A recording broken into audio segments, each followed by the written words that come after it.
जय श्री कृष्ण मित्रों, आज हूँ आप सौनी माटे लईने आवी छुं उत्तरायण स्पेशियल तलनी चीक्कीनी रेसिपी जे एकदम बजार जेवी ज बने छे। तो अहींया हूँ आप सौनी साथे एक सीक्रेट सामग्री शेर करीश। जो तमे ए एड करशो तो तमारी तलनी चीक्की एकदम क्रिस्पी बजार जेवी ज बनशे अने ज्यां सुधी खूटशे नहीं त्यां सुधी पोची पण नहीं पड़े अने एकदम क्रिस्पी ने क्रिस्पी ज रहेशे। तो तमे जोई शको छो के मारी तलनी चीक्की एकदम क्रिस्पी बनी छे अने एकदम बजारमां मळे छे एवी ज बनी छे। तो विडियोने एंड सुधी जरूरथी जोजो जेथी करीने तमने सीक्रेट सामग्री खबर पड़ी सके। तो चलो सौथी पहेला आपणे तल अने गोळनुं माप जोई लईए। तो अहींया आपणे तल अने गोळनुं बंने माप आपणे एक सरखुं राखवानुं छे। तो जे वाटकाना मापथी आपणे तल लईए ए ज वाटकाना मापथी आपणे गोळ लेवानो छे। तो अहींया अमे एक वाटको तल लई लीधा छे। तमे चाहो तो काळा तलनी पण बनावी शको छो। अहींया हूँ सफेद तलमांथी बनावी रही छुं। जे वाटकाना मापथी आपणे तल लीधा होय ए ज वाटकाना मापथी आपणे गोळ लेवानो छे। अहींया मैं देसी गोळनो उपयोग कर्यो छे जेथी ए हेल्दी बने छे। तो बंने माप आपणे एक सरखुं ज राखवानुं छे अने सीक्रेट सामग्री हूँ तमने आगळ बतावीश।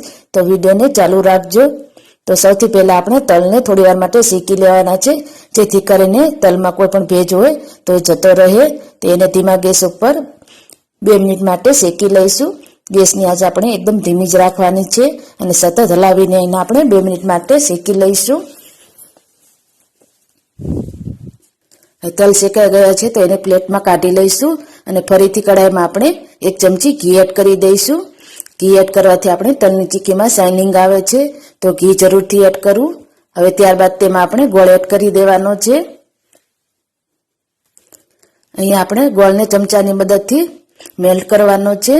अहींया आपणे समारीने ज लीधो छे एटले मेल्ट थता बिलकुल वार नहीं लागे। मात्र 2 ज मिनिट में आपणो गोळ सरस रीते मेल्ट थई जशे। अने जो कोई पण गांगड़ी होय तो आ रीते चमचानी मददथी सरस रीते मेल्ट करी देवानी छे।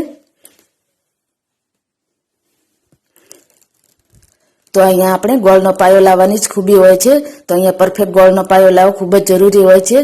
तो गोळनो पायो कई रीते चेक करवो एनी हूँ तमने રીત બતાડીશ। તો આ રીતે એક વાટકામાં પાણી લઈ લેવું અને એમાં થોડાક ડ્રોપ આપણે ગોળના પાયાના એડ કરીશું। તો 10 થી 15 સેકન્ડ માટે આ રીતે રહેવા દેવું અને ત્યારબાદ તમે ચેક કરીને જોઈ શકો છો કે આ રીતનું આપણું મિશ્રણ હોય એકદમ કડક થઈ જવું જોઈએ। હજુ આપણું મિશ્રણ થોડું ઢીલું લાગે છે એનો મતલબ કે આપણું પાયો બરોબર થયો નથી। તો થોડી વાર માટે ઓર હલાવી લઈશું અને ફરીથી ચેક કરી લઈશું। હવે મિશ્રણને ફરીથી મેં વાટકામાં લઈ લીધું હતું। તો આ રીતે તોડવાથી 2 કટકા થઈ જાય છે અને એકદમ ક્રિસ્પી બની જાય છે। આપણું મિશ્રણ આ રીતે પાણીમાં એડ કરવાથી એકદમ ક્રિસ્પી બની જવું જોઈએ। એનો મતલબ કે આપણો પાયો બિલકુલ બની ગયો છે। તો હવે આપણે એમાં એક સિક્રેટ સામગ્રી ઉમેરીશું। તો અહીંયા સિક્રેટ સામગ્રી એ છે કે અહીંયા આપણે 2 ચપટી જેટલો ખાવાનો સોડા એડ કરવાનો છે। આ સોડા એડ કરવાથી આપણી તલની ચીક્કી એકદમ ક્રિસ્પી ને ક્રિસ્પી જ રહેશે અને પોચી પણ નહીં પડે।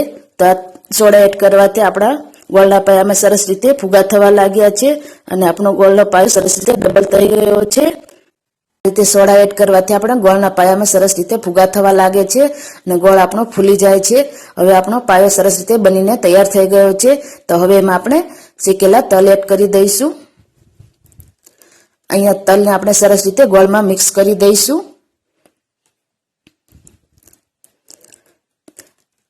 બધા જ તલ સરસ રીતે ગોળના પાયામાં કોટ થઈ જાય એ રીતે સરસ રીતે મિક્સ કરી દેવાના છે અને ગેસની આંચ આપણે એકદમ ધીમી જ રાખવાની છે। તો આપણા તલ સરસ રીતે મિક્સ થઈ ગયા છે। તમે જોઈ શકો છો એક રીતે બધું મિશ્રણ એકઠું થઈ ગયું છે। એટલો એનો મતલબ કે આપણો ગોળનો પાયો એકદમ પરફેક્ટ બન્યો છે અને તમે જોઈ શકો છો કે આ રીતે હલકા તાતણા બની રહ્યા છે। એનો મતલબ કે આપણો પાયો એકદમ પરફેક્ટ છે અને તલની ચીક્કી આપણે એકદમ પરફેક્ટ બનશે। તો આ રીતે હલકા તાતણા બનવા જોઈએ। तो हवे आपणे आ मिश्रणने प्लेटफॉर्म पर लई लईशुं। हवे प्लेटफॉर्म पर तेल लगाडीने आ मिश्रणने आपणे वाटकीनी मददथी सेट करी लईशुं। थोडुं आ रीते हाथोने वाटकीनी मददथी पाथरी दईशुं अने त्यारबाद वेलणनी मददथी आपणे वणी लईशुं। तमे चाहो तो प्लास्टिकनी थैली उपर पण आ रीते पाथरी शको छो। तो हवे वेलणनी मददथी आपणे एने तरत गरम होय त्यारे ज वणी लेवानुं छे जेथी करीने आपणे एने सरस पातળી बनावी शकीए। तो गरम गरम होय त्यारे सरस रीते वणी लेवानी छे। आ रीते किनारीओ दबावता जईशुं अने आ रीते वणी लईशुं।